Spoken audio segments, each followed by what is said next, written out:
Kembali bersama kami dalam Pro Kontra di segmen terakhir, jadi mungkin sekaligus closing statement yang tadi itu Pak sudah saya singgung.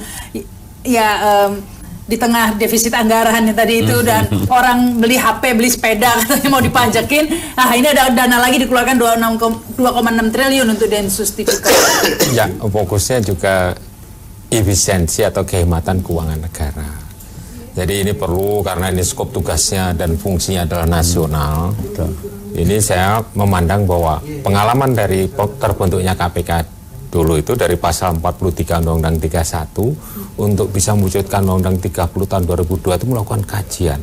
Kajian itu juga studi banding kepada negara-negara yang sudah berhasil melaksanakan pemberantasan korupsi. Nah, akhirnya muncullah Undang-Undang 30 tahun 2002. Kembali kepada Densus Tipikor ini. Seharusnya kajian itu menonjol, kemudian harus didukung oleh legal aspek yang kuat.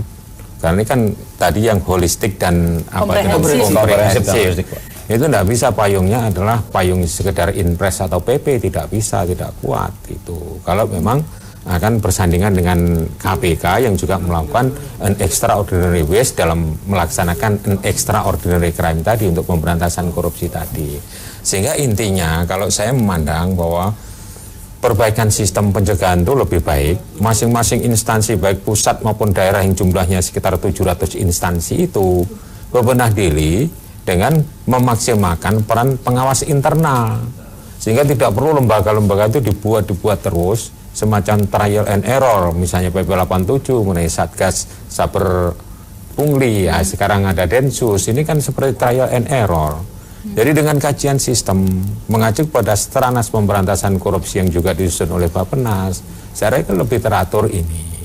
Dan apabila memang harus istilahnya pemerintah pada akhirnya mendukung, harus ada kajian publik yang detail, kemudian dideklar kepada publik, mendapatkan masukan. Sebelum dibentuk ya kajian dulu, dan undang-undangnya dulu begitu ya. Jangan serta-merta seperti sekarang ini belum ada aturan perundangannya, sudah dibentuk, merefer kepada Densus 88 tentang apa itu namanya terorisme. Itu berbeda nature-nya itu korupsi dengan tindak pidana terorisme. Itu harus ada tahapan-tahapan berdasarkan due process of law untuk penanganan korupsi itu. Baik, baik, mungkin ini Bang Dhanil dulu terus. Saya sekali lagi ingin mengingatkan Pak Tito sebenarnya jangan sampai kemudian terjebak dalam jebakan Batman yang dilakukan pansus EKTP ini. Saya percaya Pak Tito punya komitmen untuk pemberantasan korupsi, tapi kemudian jangan lupa bahkan kami ketika KPK itu mau bikin kantor cabang saja di daerah-daerah itu kita tolak. Kenapa? Karena semakin kompleks manajemennya, semakin kompleks lembaganya, itu akan semakin kompleks masalahnya dan pengawasannya akan semakin sulit. Apalagi ini polisi. Polisi ini udah kompleks sekali tugasnya, kemudian mau di entitasnya ditambah lagi, itu makin kompleks dan tidak mungkin bisa melakukan reformasi kepolisian segera mungkin. Jadi sebenarnya bagi saya upaya untuk bentuk Densus Tipikor ini justru bisa menjadi push factor kemudian lahirnya model korupsi baru. Itu hati-hati. Jadi jangan sampai kemudian nanti seolah-olah memang ingin mengubur KPK, tapi kemudian Pansus dan DPR itu menggunakan polisi diadu domba ini supaya kemudian KPK dikubur. Nah ini aja nih dibuat. Kan masih ini tentu dugaan ya. Nah ini kemudian dibuat, nah, jangan sampai kemudian dalam rangka ini dengan kepolisian kita bisa lebih klik. Nah, itu kan berbahaya. Ini yang harus hati-hati dan kepolisian jangan terjebak dengan cara-cara begini. Itu yang harus hati-hati. Terima kasih. Silakan Bang Sal. Rahma, kesempatan yang sangat mulia ini juga saya ingatkan bagaimana kompleksitas pekerjaan polisi kita, bahwa katakanlah klien saya sampai 6 bulan sampai detik ini kita bicara ini belum sedikit pun ada progresif. Maksud saya kasus-kasus seperti ini aja, beban seperti ini sedemikian beratnya. Novel maksudnya. Ya, Novel Baswedan belum bisa diungkap, tapi tiba-tiba polisi kita ini dibebani oleh pekerjaan-pekerjaan yang lain lagi yang sebenarnya ada, hanya karena menurut saya itu dagelan-dagelan politik yang di sana yang buat heboh itu, kemudian korbannya teman-teman kita kepolisian. Hentikan ini, presiden minta kok jelas. Kita mau perkuat KPK. Nah inilah pendekatan holistik menurut saya. Jangan kita pisahkan parsial antara polisi dengan KPK. Mereka ini adalah lembaga yang memang diberi bersama dengan kejaksaan melakukan pemberantasan korupsi.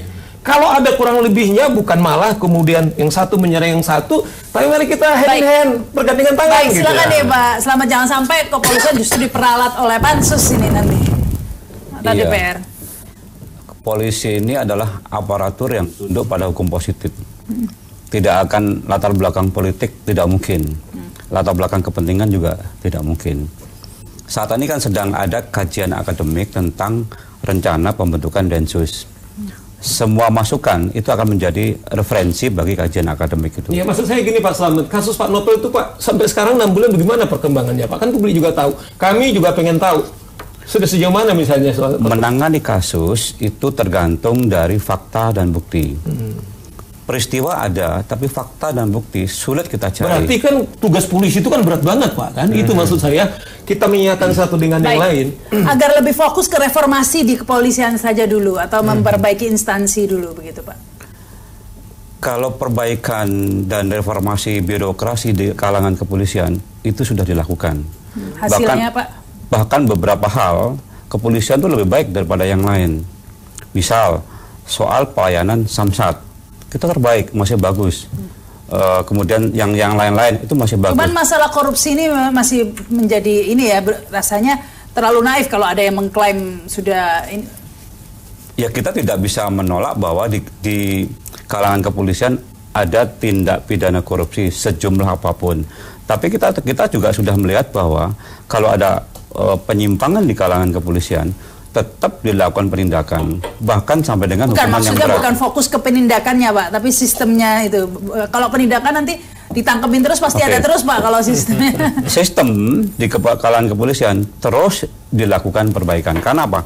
Memang sudah ada aturan dari Kementerian Kemenpan RB bahwa kepolisian juga salah satu bagian bagaimana mereformasi kepolisian. Tidak pernah diam. Baik. Tetap dilakukan. Baik, terima kasih nih Pak Slamet, Pak Yasin, Bang Dhanil dan juga Bang Saur dan Pak Pirsa. Demikian pro kontra malam ini membahas tentang Densus Tipikor. Sebentar lagi bukan hanya Densus 88 mungkin ya, nanti akan ada Densus Tipikor atau Densus lainnya mungkin ya. Saya Rahma Salita, selamat malam, sampai jumpa.